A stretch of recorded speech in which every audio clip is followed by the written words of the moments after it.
Good day, everyone. So, before we proceed to our discussion for today, let's have a prayer first. Miss Marjorie, can you lead the prayer? Okay, now. Good morning, everyone. So, before we proceed to our topic for today, I want you all to watch this video and follow the dance steps. Milo champion, go go be a champ. Go go Milo champion, go go be a champ. Let's go. Go go Milo champion. Go go be a champ. Go go Milo champion. Go go be a champ. Everybody in the school, we are all good. Not just kids, we are champs. Getting in the groove. All our dreams, all our hopes, we all let it out. Throwing up, building champions, we'll shout.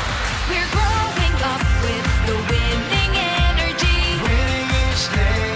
Every day with Milo. Got what we need to last the day. We're growing up with the winning energy. Winning each day. With Milo, we are champions. Go Milo. Okay, now that you've finished the dance video, I want everybody to settle down and pick up some trashes underneath your desk. Okay, before we proceed to our discussion, I'll be checking the attendance. Do we have an absent today? No one. Okay, great. Does anybody remember our last topic? Yes, it is all about physical fitness. So, yung topic natin from our last session is related siya for our next topic. Before we start, let's have a quick activity, a little game that everybody knows. This game is called charades. Okay, I will divide the class into two groups, and each group will have a representative that will come here in the front, and I will whisper them some words that they have to reenact until they pass it on to their group mates. Okay, congratulations group 2 for winning this little game. And have you noticed something about the game? Yes, indeed, correct. Every words that I whispered from your representative has to do or has something to do with our topic for today. Hey, so now everyone settle down and let's proceed to our main topic. So our topic is all about the physical activity pyramid. So what is the physical activity pyramid? It is a plan that is prepared for someone to be guided in having an active lifestyle. It is the division of how physical activity. People just perform activities they want to do and they need to do, but not what they should perform. Being involved in regular physical activities will give you extreme benefit on top of being physically fit. So, the physical activity pyramid are made for people, no? Para sila ay mag-guide kung ano ba ang dapat nilang gawin sa pang-araw-araw na buhay at yung mga hindi dapat nilang gawin dahil ang lahat ng ginagawa natin ay may mga consequences. So, dito sa physical pyramid, malalaman natin kung ano ba dapat yung ginagawa natin often, regular, or day-to-day, or everyday, and ano yung mga dapat talaga natin gawin as a lifestyle. Now that you've learned the purpose of the physical activity pyramid, let's proceed to their stages. So at the very top of the pyramid, ito yung mga practices na dapat nating iwasan or at least, list nating gawin inside of a month, sa loob ng isang buwan. Ito yung paghiga natin buong araw sa ating higaan, panunood ng TV buong araw. Paglalaro ng cards, o para sa mga matatanda, paglalaro ng cards or mahjong, and yung mga bagay or mga gawain na hindi nire-require ng physical labor or energy is dapat nating iwasan na gawin sa pang-araw-araw natin na buhay. Kasi unang-una, yun ang magbibigay sa atin ng dahilan para yung katawan natin is lalong maging tamad. Walang energy na produce and dapat ang katawan natin is everyday ay active. The first partitioner activities you should reduce, like sitting and texting all day, watching games and taking escalators and elevators instead of stairs. Not only that, it slows down metabolism but can make also you feel languish and lazy. So just like what I've mentioned, diba, dapat nating iwasan yung pag-upo natin o paghiga natin sa ating higaan ng buong araw kasi nga pinapabagal nito ang ating metabolism at ito rin na nagkakaroon ng dahilan kung bakit ang katawan natin is nakakaramdam ng pagod kahit wala naman tayong ginagawa.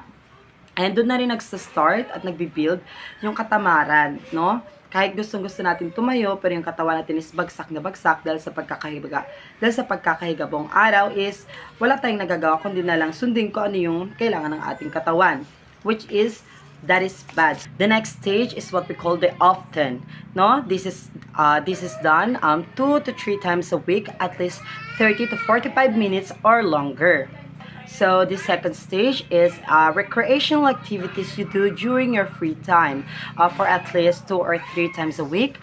You can do calisthenics, martial arts, boxing, gardening, jogging, riding, swimming, hiking, stretching, dancing, skating, and playing golf and bowling. So, ito yung mga activities na ginagawa natin dapat, no, often or kalimitan. So, as much as possible, dapat is nagkakaroon tayo ng engagement sa sports, no, like cycling, no, pagbabike, and itong mga recreational activities na to is nakakatulong siya sa ating muscle strength and flexibility. These activities can be done during our free time. So next we have the recommendations for total health.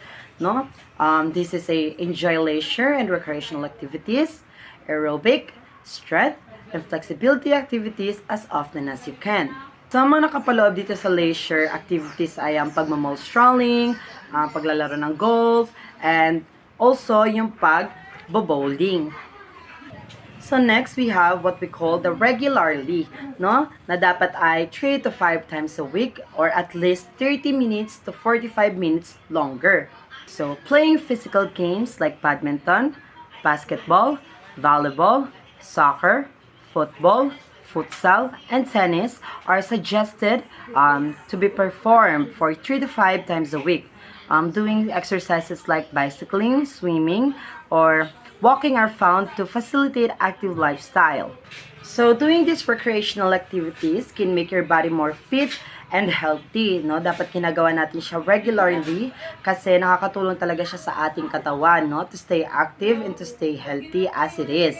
Dapat is ginagawa natin tong practices na to hindi lang during our free time, no? Dapat talaga is maglaan tayo ng oras para may sagawa ang mga activities na to kasi once na iparamdam natin sa katawan natin everyday na ginagamit natin sila is nagkakaroon tayo ng muscle strength and mas nagkakaroon ng drive yung katawan natin to do more everyday, no? Nagkakaroon tayo ng adrenaline na gumawa ng bagay-bagay sa pang-araw-araw nating buhay. So we have the aerobic exercises, no? To build an active lifestyle, one should include physical activities in one's daily regimen, no? Like walking to school, doing household chores, cleaning the yard, washing the car, running some errands, and walking the dog are some activities needed to be performed as much as possible. So this day-to-day activity is for our metabolic efficiency, no? Ano nga ba nakapaloob dito sa mga aerobic exercises or aerobic activity na pwede nating gawin? So ano nga ba yung mga aerobic exercises na pwede nating gawin sa pang-araw-araw? No, we have the brisk walking, yung paglalakad-lakad. We have swimming, running, jogging, yes, pasok yan dyan.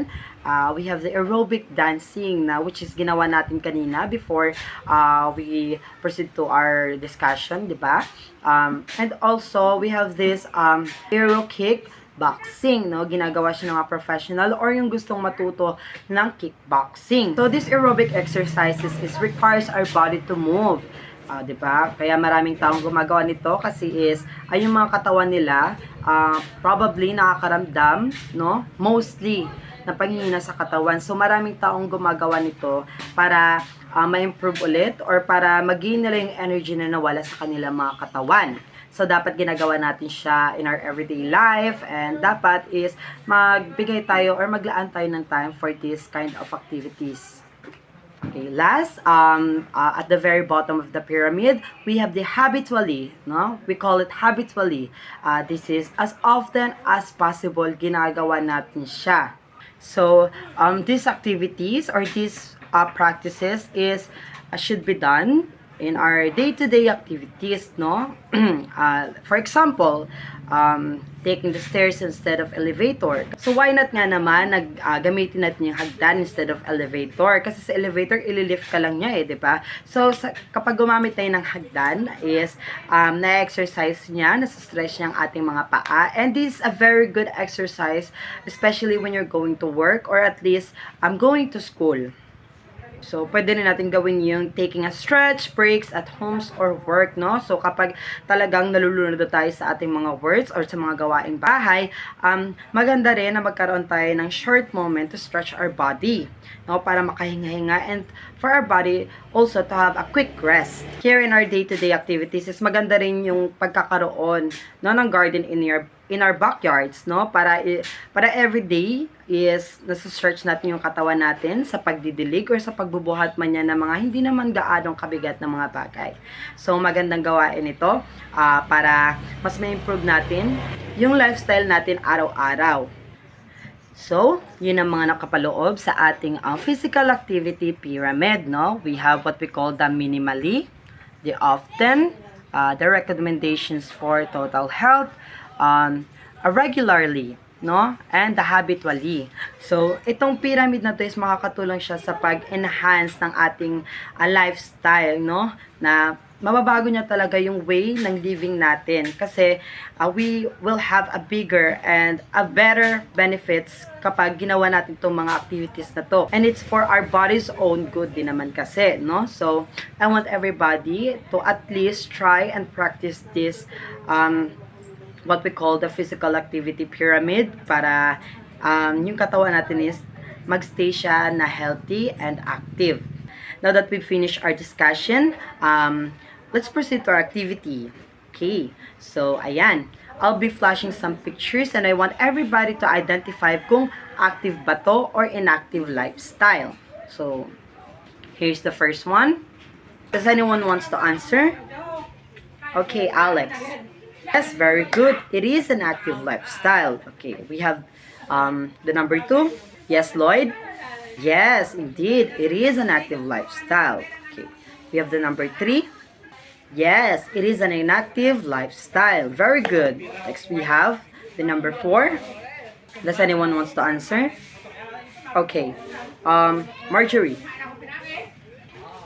Yes, it is an inactive lifestyle. Very good. Okay, lastly, number 5. Okay, Nika. Yes, very good. It is an active lifestyle. Now for our next activity, I made an outline of a physical activity pyramid. And I want everybody to put kung ano yung mga activities na dapat natin gawin, no, per stages.